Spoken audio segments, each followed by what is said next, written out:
Promover a mudança de comportamento da população, tornando o trânsito um ambiente mais seguro e humanizado, é o objetivo da Semana Nacional de Trânsito, que é comemorada em todo o Brasil. Aqui no estúdio eu recebo a chefe de Educação para o Trânsito do Detran, Ana Buarque, que vai explicar para a gente quais são essas ações que estão previstas com o propósito de salvar vidas. Bom, é comum a efeméride e a lembrança, mas o trânsito se faz todo dia, né, Ana? O trânsito em si, boa tarde a todos, bom dia, né? Trânsito em si não se faz em uma semana. É um processo contínuo. O que falta nos nossos condutores é a falta de educação, né? E quando eu falo em falta de educação, eu estou envolvendo todos os atores do trânsito, que é o pedestre, ciclista, condutor, passageiro e os demais motoristas, que são aqueles de transporte coletivo, a exemplo, que são os profissionais. Então, a educação do trânsito é fundamental. O motorista educado respeita o pedestre, o motorista educado faz uso da seta ao mudar de direção, a fazer sua conversão, não avança semáforo, não faz uso do álcool para poder estar ao volante. Então, a Semana Nacional de Trânsito, o tema da nossa campanha é: e aí? O que é que você tem feito de bom para um trânsito melhor? Então, essa pergunta nós devemos até fazer a nós. Né? O que é que eu tenho uma hora feito? Você é motorista, na outra hora você é passageiro, outra hora você é ciclista, outra hora você anda de bicicleta, outra hora você é o pedestre, né? Que é a parte mais vulnerável, né? Do processo. Pois é, e aí quando você citou isso, eu lembro também de alguns pedestres que às vezes a faixa está a 30 metros dele, mas ele prefere se arriscar para não ter que andar 30 metros para realizar uma travessia com segurança. E mesmo existindo a faixa, ele tem que ter cuidado, porque às vezes o próprio condutor ele não respeita. Eu me preocupo muito com a Avenida Fernandes Lima e a Duval de Góes Monteiros. E o importante é saber que num acidente, num problema de trânsito, existe o certo e o errado, existe a lei, mas principalmente a preservação da vida, porque eu estou certo, vou atravessar na faixa de pedestre na frente de um caminhão sem freio. Não posso fazer isso, né? Na verdade, não é só unicamente até a falta de freio, é porque ele tem que ver que a velocidade que o veículo vem, no mínimo ele vai ter duas rodas, que é a exemplo da moto, né? Mas ele tem um motor, ele tem os pneus, claro que ele vai ser mais rápido. Essa travessia eu posso escorregar, né? Essa travessia com susto eu posso até voltar. Então, isso eu tenho que ter muito cuidado. Não é porque é a faixa que eu vá atravessar de qualquer jeito. Brasília, nós vemos que teve uma mudança de comportamento, mas é o quê? Hoje você chega lá, o pedestre também é educado. Ele levanta a mão, avisando da pretensão de atravessar um dos veículos, automaticamente eles vão parando. Aqui, infelizmente, não. Ele viu a faixa, ele atravessa e, às vezes, a velocidade que você vem, não tem como você frear. Até mesmo se você frear, você pode provocar até uma colisão traseira, que essa colisão traseira pode trazer várias consequências, que já gerou outro erro, que é a falta de distância de segmento do veículo que segue atrás do teu. E apesar do Código de Mobilidade Urbana, né, o Código Brasileiro de Trânsito, eles trazem sempre como prioridade o pedestre, me parece que tanto a mobilidade, quanto o mercado do transporte, quanto a política de modal, por exemplo, construção de vias, eles estabelecem uma prioridade que é o carro. O pedestre, ele é respeitado porque está lá no código, né? Você põe uma calçada, você faz uma faixa, mas ninguém é assim, apesar de ver as campanhas e tudo, a gente não tem um curso de pedestre. Não existe curso de pedestre. As escolas, alguma outra que aposta nessa possibilidade, mas a gente não tem atenção voltada para o pedestre como prioridade do trânsito.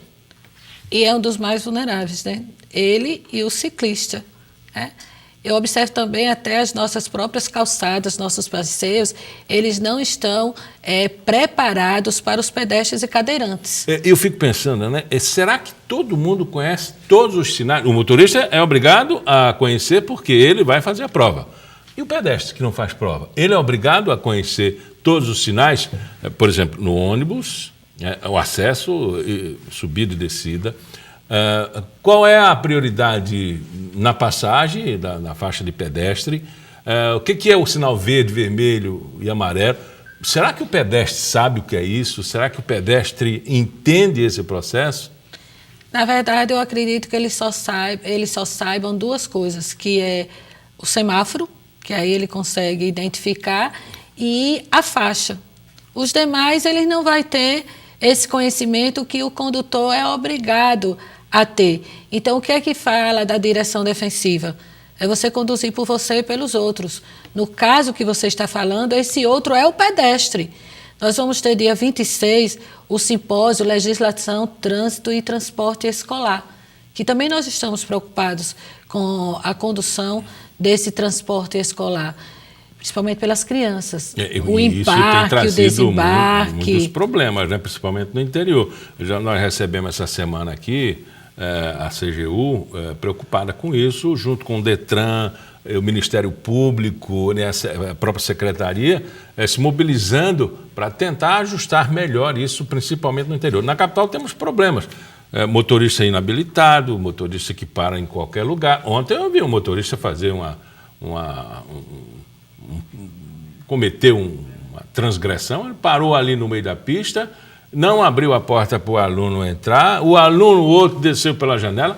Eu disse, o que é isso? O que é isso? Esse simpósio, ele está chancelado justamente pela TCU e CGU.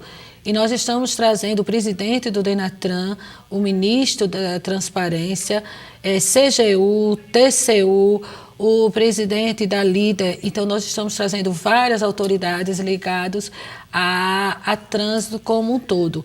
E essa é a preocupação. Então, eu tenho motoristas que eles são de menor, eu tenho motoristas que eles não são habilitados, eu tenho motoristas que eles são habilitados, mas não são habilitados para a categoria. Eu tenho motoristas que eles são habilitados para a categoria, que o que exige é a categoria D, mas ele não tem o curso de formação, que ele precisa ter esse curso de formação. Que tipo de transporte ele está fazendo? Ele precisa ter. Recebemos também, numa reunião com todas as entidades, ficamos surpresos que ainda existe um abuso com crianças dentro do próprio transporte escolar. E veículos que eles vão ser submetidos a uma inspeção vinculada ao DETRAN. Não teve condições, então ele vai ser retirado da via até que ele venha sanar essas condições. Então, há uma preocupação muito grande, até mesmo porque foi crescendo o número de acidentes envolvendo o transporte escolar. Sem contar aqueles que fazem o pau de arara, né? Que eles vão transportar as crianças de qualquer jeito. Agora, isso tem que existir uma união entre os órgãos, porque nós vamos formar, mas eu também tenho aquele órgão que ele é o fiscalizador, né? Porque ele tem a formação, mas ele tem que ser, infelizmente, pela falta de educação, ser fiscalizado e muitas vezes até punido. Mas parece que o brasileiro gosta daquele jeitinho, né? Não, rapaz, fulano, ele trabalha no clube de futebol, mas ele é funcionário da Assembleia. O expediente ele dá no clube. Espera aí, não está correto. Não, fulano dirige o ônibus da escola, mas ele é genro do prefeito. Ele não tem habilitação, mas é genro do prefeito, ninguém vai tocar nele. Existe a passarela aqui do CEPA e a faixa, mas ninguém atravessa nela. Baseado em quê? Eu não sei. As pessoas gostam de desafiar a própria vida. Comodismo. Por comodismo, né? Achar que não vai acontecer nada.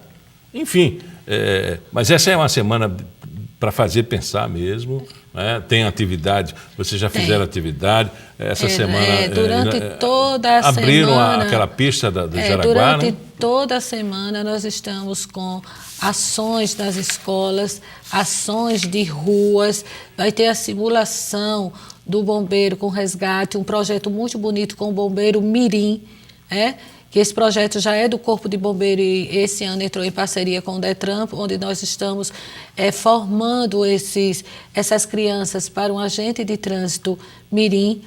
Nós vamos estar em empresas de ônibus, em faculdades, em hospitais, em empresas, ministrando palestras, tentando conscientizar, não, sensibilizar. Porque eu sensibilizo você, mas a consciência cabe a você mesmo, né? E é o que a gente pede. Seja um condutor educado, respeite o próximo.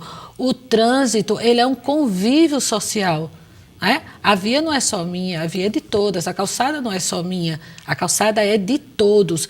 Então, é a pergunta que fica mesmo. O que é que você tem feito de bom? E aí, o que é que você tem feito de bom por um trânsito melhor? Fazer as pessoas pensarem, né? E também no investimento com relação à sua própria segurança, né? O pedestre é a parte mais vulnerável, mas ela tem uma atividade própria que pode se preservar independente dos outros. É claro que no trânsito vai ser uma eterna negociação, olhar dos dois lados, coisa básica, não passar entre os carros sem olhar. A gente vê muito isso, Ana.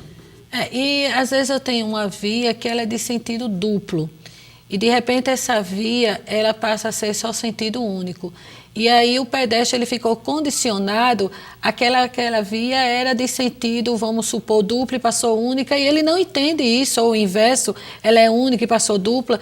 Então, quando você diz olhar para os dois lados, ele fica condicionado naquela via, que ele tem que olhar para os dois lados, e de repente aquela via é mudada, né?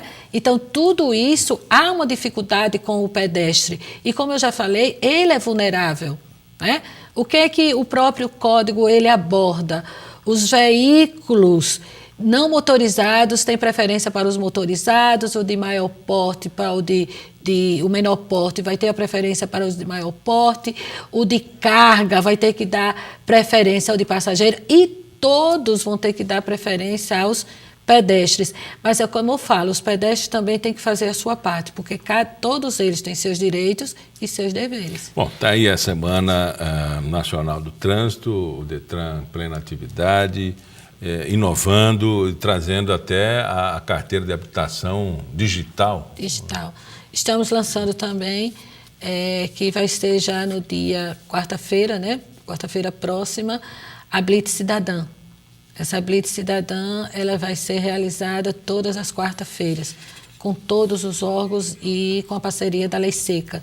A Lei Seca é muito atuante no Estado e também está retirando das vias motoristas completamente embriagados. Alguns que eles fizeram o uso já de forma incorreta e outros que não tinham mínimas condições, que quando os veículos são parados, alguns condutores não conseguem nem sair do carro.